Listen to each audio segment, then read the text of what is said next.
very important to the lender to determine if I was in a flood zone. That's right. Because you need to have flood insurance on your mortgage, on your house if you do So that. if this is not a flood zone, it's easier for the landowner to buy and sell property. Yeah, yeah. Well, it's no different. It doesn't have a bearing on buying and selling property. Well, you have It's to the insure insurance. it, you have to insure it. Right, the Right. insurance is, Yeah, there should be. I owned a house in a floodplain. The basement floor of my house, this particular house, was 8 feet above the highway on the far side of my property, which was cleared. It was, and it had a river run through next to the highway. So the river floods, it's gonna come up to the highway level and continue to go down the hill. The crux of it all was that even though my house would not be affected by it, my land was labeled flood zone, my home insurance doubled. And I could not, no matter, you know, the paperwork I sent them, elevations I sent them, sketches, saying, why do I have to have flood insurance on my home when it's not gonna be affected, because it was in there. So this has an impact to those landowners. If we adopt it, and if they can establish all of that, their insurance is gonna go up. And if we don't adopt it, they're gonna go to the insurance company and say, I'm not in a flood zone, but I would like to have flood insurance. No, But what they will can't get happen flood is insurance. if the town chooses not to participate in this program, they will not be able to get flood insurance. From the Because, government. from anybody. Because they are already determined to be in a flood zone. If your house falls in that geographic area, which we have, what, No, what I'm So suggesting there's is 3 if houses in that If we area. challenge it and say because there's no data, Mhm. No is that- flood.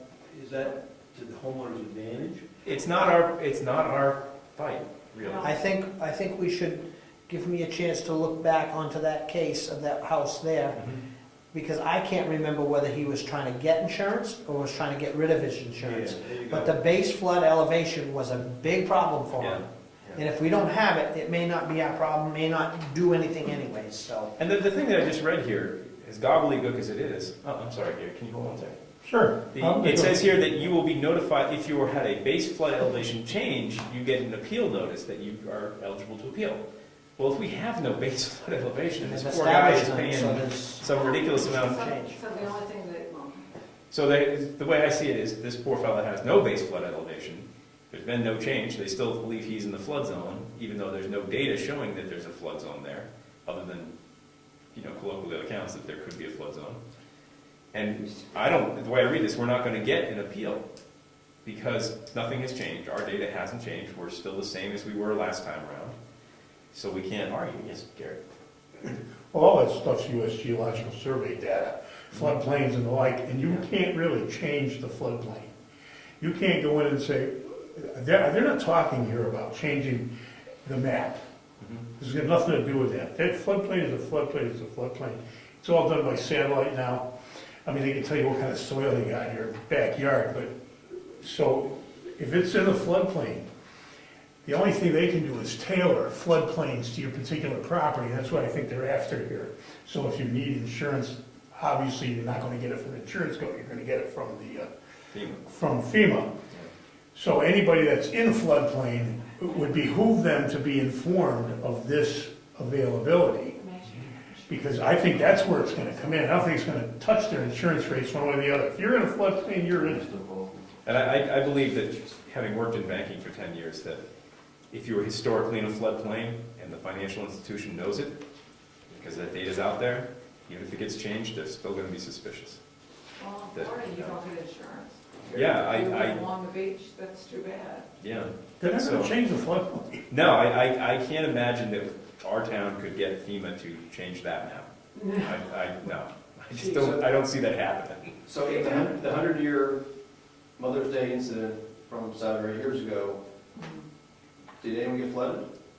It was a mess down there by the bridge. I was down I there. don't think, because I can't remember that far back the details, Well, whether there was water in this gentleman's basement that didn't come from the river, but came from the just overall saturation. well, there's nothing new there. Well, I know, but that's what I'm saying, I don't know the details, but I need to look into it and find out what he was after. But the other two houses that are in that area, And nobody else in town had water near their house. I do, I'm a pond. Well, yeah, people have water all over the place, but I not flood zone. understand, but I mean, during that incident, was your pond overflowing into your house? Well, anyway, yeah. To be perfectly honest with you, the groundwater table rises and rises and rises until it's above the level of the floor of my basement, and it starts to seep in, and I got a drain at the other end, and it flows out. I could stock it with trout for that week, because it's the way it works, but it only happens during those few weird times. Let me know when you have fishing opened up in your basement, I want to see that. Open season. I mean, it just comes in one end, that goes out the other. So they sent us this to do something, what are we supposed to do with it? That's the Well, I get the feeling that this is procedure. I You know, think, that- I think it's just a waste of trees. Legally, they have to notify every town that's affected, that'd be all of Carroll County, and that there has to be an appeal process regarding base flood elevations, as I read the letter. Like if say for example, whatever, I don't know how long ago the last go-round was, but if your town has had a base flood elevation change, that might seriously impact your folks, and that would be why you would appeal. I mean, I'm sorry, you But want to say they, something? well, I was gonna agree with you saying, they're sending this out because many areas, probably in Carroll County, they changed the elevation. The base flood elevation. And that's what all And this if you don't junk is. agree with that, you have an appeals. But in our case, they have not established one, and we didn't have one, and they did not establish one, so we have nothing to appeal. Like Gary said, we can't appeal the area, but if they had the river at, bank crest, and then they changed it 2 feet higher, then we could say, well, we don't agree with you, and here's why, and whatnot, or vice versa, if they put it down, but that's not what they're saying. In terms of, we were saying a minute ago, benefit to the residents or not, the way I see it is the folks who live in that little area, this allows them to participate in the program, because nobody else is going to loan them, do the insurance, and it's limited to that area, so everybody else in town can get cheaper insurance because they're not in the floodplain if they were concerned about it. Would it be this board's obligation to notify the people that are in the floodplain that this is available, because they're not gonna know? Yes, they do know. They do, okay, well, then good. When they bought We've their- had an established floodplain since, Well, they know that the FEMA's offering the insurance, you mean? Well, FEMA's, I mean, they know they're in a floodplain, but do they know that this business is available to them? That's what I was I'm pretty getting sure at. their mortgage companies let them know. yeah, because if you're in a floodplain, that's a big red flag for the mortgage company. Unless they paid for their house flat out cash, no mortgage company will loan them anytime. Like if they even took out a secondary loan, like a HELOC or a home loan, that would come up as a red flag, you're in the floodplain. Because the floodplain is a danger to the asset which backs up the loan. So, it would come up as a Table red it flag. for now. Yeah, So they are not expecting any response from These? us? No response is good for them? Is that? well, the way I read that letter, which reads like stereo instructions, it's, do people still know what a stereo is these days? On the hi-fi. No, I can remember getting my new stereo and reading stuff. So my opinion of all this is the way it's gonna be, and you guys have to take it. That's, when I read this, it's their plan, it's their program, you want their insurance, you gotta play their game. And your only choice of appeal is if your base flood elevation is changed. So why are we talking about this so long? Because it's important. Because it's Table new, it's something to think about. It's important. I mean, if I were one of those 3 residents that's in that floodplain, I'd be concerned, but there's nothing we can really do at this point. And of all the properties, of the 3, only 1 is even mentioned, so. We have officially reviewed this. Is there any questions, comments, or concerns? Hearing none. None. Great. Okay, moving right along. I could not even find our old flood maps. I tried to find them, and I got one in the office. Do you? but Okay. I rushed here from work, so I have That's no okay. keys to the office and since there aren't any changes no anyway. spectacles.